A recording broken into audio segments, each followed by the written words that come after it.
दोस्तों, मैं हमेशा एक बात कहती हूं कि किसी भी राजनीतिक दल को, चाहे वो सत्ता में हो चाहे वो विपक्ष में हो, विदेश नीति के मामले में डोमेस्टिक पॉलिटिक्स नहीं खेलनी चाहिए। घरेलू राजनीति में विदेश नीति को नहीं घसीटना चाहिए। इसके दूरगामी परिणाम न केवल देश को भुगतने पड़ते हैं बल्कि उस दल को भी भुगतने पड़ते हैं जो आज बीजेपी भुगत रही है। दोस्तों, भाजपा जो पिछले एक हफ्ते से राहुल गांधी को पानी पी कर कोस रही थी, उनको राष्ट्र विरोधी घोषित कर रही थी, आज उस भाजपा के परखच्चे उड़ा दिए। जानते किसने? निर्मला सीतारमण के वित्त मंत्रालय ने। दोस्तों, निर्मला सीतारमण के वित्त मंत्रालय ने वो बात बोल दी जो न केवल लगातार मेरे जैसे पत्रकार बोल रहे हैं, बल्कि इस बात के जरिए बीजेपी के पूरे एजेंडे की धज्जियां उड़ गई हैं। पिछले एक हफ्ते से बीजेपी के तमाम प्रवक्ता, चाहे वो टीवी में हो, चाहे वो प्रेस कॉन्फ्रेंस कर रहे हो मीडिया के आगे, या फिर सोशल मीडिया में बीजेपी आईटी सेल के मुखिया अमित मालवीय क्या बोल रहे हैं? यही ना कि यूएस से इतना पैसा आ गया और उस पैसे की वजह से भारत में लोकतंत्र प्रभावित किया गया, वोटर टर्नआउट बढ़ाया गया। एक्चुअली में इसकी शुरुआत ट्रंप ने की थी। ट्रंप के प्रशासन डीओजी द्वारा सबसे पहले ये ट्वीट दिखाया गया। तब सबसे पहले मैं वो यूट्यूबर थी जिसने आपको एक खबर बताई थी कि अमेरिका ने ये जानकारी दी है कि भारत में $21 बिलियन वोटर टर्नआउट बढ़ाने के लिए खर्च किया जाता है। दोस्तों, उसके बाद से बीजेपी ने इस मामले को लपक लिया और इस मामले को लेकर ये कहने लगे बीजेपी वाले कि दरअसल ये पैसा बाइडेन प्रशासन ने भेजा था मोदी को हराने के लिए, उनको जिताने के लिए। उसके बाद ट्रंप भी कूद गए, दनादन वो बयान पर बयान देने लगे। लेकिन अब पूरे के पूरे मामले का खुलासा हो चुका है और ये खुलासा किया है वित्त मंत्रालय ने, निर्मला सीतारमण के मंत्रालय ने। तो वित्त मंत्रालय ने अपना जो ताजा वार्षिक रिपोर्ट है, सालाना जो रिपोर्ट होती है, उसमें खुलासा किया है और बताया है कि 2023 से 24 में 750 मिलियन अमेरिकी डॉलर, जो कि अगर आप इंडियन रुपीस में कन्वर्ट करते हैं तो 65 अरब रुपए होते हैं, ये आया था। मतलब भारत सरकार ये स्वीकार कर रही है कि अमेरिका से 2023 से 2024 में 750 मिलियन डॉलर यानी कि करीब 65 अरब रुपए आया। इस रुपए का 7 प्रोजेक्ट्स में फंडिंग की गई, 7 अलग अलग प्रोजेक्ट्स में फंडिंग की गई। लेकिन इसमें कोई भी परियोजना, किसी भी तरह से ये पैसा भारत में वोटर टर्नआउट बढ़ाने के लिए खर्च नहीं किया गया।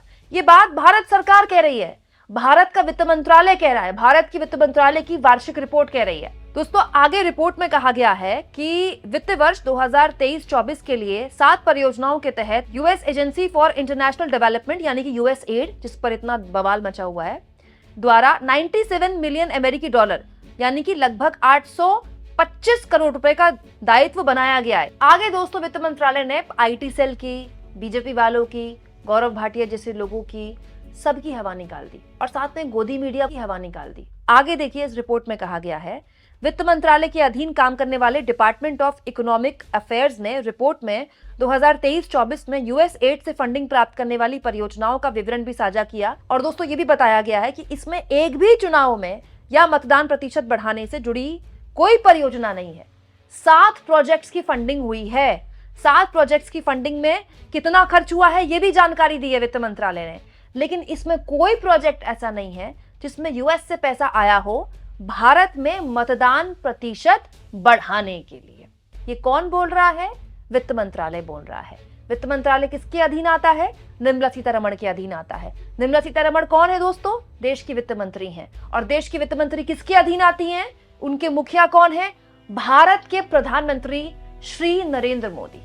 अब आप मुझे बताइए दोस्तों, भारत सरकार ये कह रही है कि यूएसएड के तहत पैसा आया, 7 प्रोजेक्ट्स में खर्च हुआ, इतना अरब आया, लेकिन इतने अरब में 1 रुपया भी खर्च नहीं हुआ कि भारत में वोटिंग टर्नआउट बढ़ाया जाए। तो मैं ये जानना चाहती हूं दोस्तों कि इस पूरे के पूरे मसले पर बीजेपी आईटी सेल वाले जो चीख कर हमारे कानों से तेल निकाल गए पिछले एक हफ्ते से, इसका मतलब वो झूठ था। या तो बीजेपी आईटी सेल वालों को पता ही नहीं है कि भारत सरकार क्या कह रही है, भारत सरकार के अंदर क्या हो रहा है, या फिर ये उड़ता तीर छोड़ देते हैं, मतलब कुछ भी बोल देते हैं। इससे पता चलता है दोस्तों कि बीजेपी का पूरा एजेंडा कैसे ध्वस्त कर दिया वित्त मंत्रालय ने। वित्त मंत्रालय की वार्षिक रिपोर्ट में बता दिया गया कि ये परियोजना हुई, इसमें इतना खर्च हुआ, लेकिन 1 रुपया खर्च नहीं हुआ। किसमें? वोटर टर्नआउट बढ़ाने के लिए। तो सबसे पहले तो मेरा ये सवाल है कि दुनिया के सबसे ताकतवर मुल्क के सबसे ताकतवर नेता अमेरिका के राष्ट्रपति डोनाल्ड ट्रंप इतना झूठ क्यों बोल रहे हैं? उनके डिपार्टमेंट ने झूठ क्यों बोला कि $21 मिलियन खर्च हुए? दोस्तों, सबसे पहले इंडियन एक्सप्रेस ने इसका खुलासा किया था। इंडियन एक्सप्रेस ने बताया था कि पैसा आया है, लेकिन वोटर टर्नआउट बढ़ाने के लिए कोई पैसा खर्च नहीं हुआ है। एक्चुअली में ये पैसा बांग्लादेश किया है। वो खबर भी मैंने आपके सामने सबसे पहले रखी थी। इसके अलावा दोस्तों, इंडिया टुडे ने भी इस मामले में खुलासा किया था और इंडिया टुडे ने भी बताया था कि भारत ने वोटर टर्नआउट बढ़ाने के लिए कोई पैसा खर्च नहीं किया। वो खबर भी सबसे पहले मैंने आपके सामने रखी। इसके अलावा दोस्तों, डोनाल्ड ट्रंप भी पलटे इस मामले में। डोनाल्ड ट्रंप ने पहले बताया कि $21 मिलियन आया, फिर बताया $18 मिलियन आया। उसके बाद वो खबर भी मैंने कल आपके सामने रखी, लेकिन इसके बाद ट्रंप पलट गए। ट्रंप क्या कहते हैं कि $21 बिलियन भेजा मैंने माय डियर फ्रेंड मोदी को। वो जानकारी भी सबसे पहले मैंने आपको इस वीडियो के माध्यम से रखी। मैं वो यूट्यूबर हूं जो लगातार इस मामले में पल पल की अपडेट जितनी विस्तार से, जितनी डिटेल से आपके सामने रख रही हूं, कोई भी यूट्यूब चैनल नहीं रख रहा है। गोदी चैनल तो खैर छोड़ ही दीजिए। पूरी जानकारी मैंने सिलसिलेवार तरीके से आपके सामने रखी और मैं पहले दिन से आपसे ये कह रही हूं कि जो DOGE नाम का डिपार्टमेंट बनाया गया ट्रंप द्वारा अमेरिका का खर्चा कम करने के लिए, इसमें जो जानकारी दी गई $21 बिलियन की, ये शुरुआत से ही विवादास्पद है। सोचिए, जिस देश ने ये जानकारी दी उस देश के प्रमुख को ही नहीं पता कि $21 बिलियन दिए कि $18 मिलियन दिए। कभी वो कहते हैं भारत को दिए, कभी वो कहते हैं माय डियर मोदी को दिए। हालत ये हो गई कि उन्होंने माय डियर मोदी को $21 मिलियन दिए, इधर सुब्रमण्यम स्वामी ने कह दिया कि मोदी जवाब दे कि उनको $21 मिलियन मिले कि नहीं मिले, नहीं तो मैं उनके खिलाफ केस दर्ज करूंगा, कोर्ट जाऊंगा। वो खबर भी मैंने कल आपको दिखाई। बड़ा सवाल यह है दोस्तों कि अमेरिका के राष्ट्रपति डोनाल्ड ट्रंप, जिनकी बातों पर उनके देश के लोग विश्वास नहीं करते, जो हर दिन न जाने कितने झूठ बोलते हैं और उनके झूठ पर वहां के अखबार बाकायदा आर्टिकल्स छापते हैं कि डोनाल्ड ट्रंप ने 1 महीने में इतने झूठ बोल दिए, डोनाल्ड ट्रंप ने 1 महीने में इतने झूठ बोल दिए, जब से सत्ता संभाली तब से इतने झूठ बोल दिए, अब तक इतने झूठ बोल दिए। पिछले शासन में भी ये हुआ था, उनके इस शासन में भी ये शुरू हो गया है। उनके बयान को बीजेपी IT सेल वालों ने हाथों हाथ लिया। पिछले 1 हफ्ते से न जाने क्या क्या बयानबाजी करी सोशल मीडिया में। राहुल गांधी के लिए प्रेस कॉन्फ्रेंस में गौरव भाटिया ने यह तक कह दिया कि राहुल गांधी पर कानूनी कार्रवाई की जाए। अब आप बताइए दोस्तों, अब किस पर हो कानूनी कार्रवाई? किसको जेल की सलाखों के पीछे डाला जाए? मतलब एक बिल्कुल फर्जी दावा जो डोनाल्ड ट्रंप के डिपार्टमेंट द्वारा किया गया, जिसका कोई आधार नहीं है, जिसको अमेरिका की अखबार वॉशिंगटन पोस्ट ने भी जिस पर खंडन कर दिया। ये खबर भी मैंने सबसे पहले आपको दिखाई।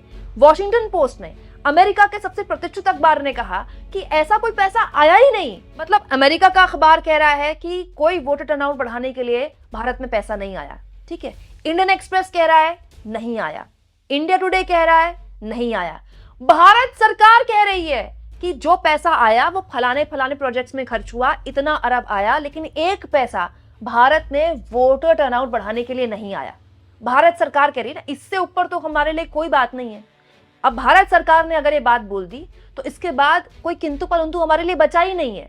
भारत सरकार के आधिकारिक बयान का ही इंतजार था। भारत सरकार ये कह रही है कि 1 पैसा खर्च नहीं हुआ वोट टर्नआउट बढ़ाने के लिए। तो अब बीजेपी IT सेल वाले बताएं कौन जेल जाएगा? बीजेपी IT सेल वाले बताएं कि किस पर कार्रवाई होगी?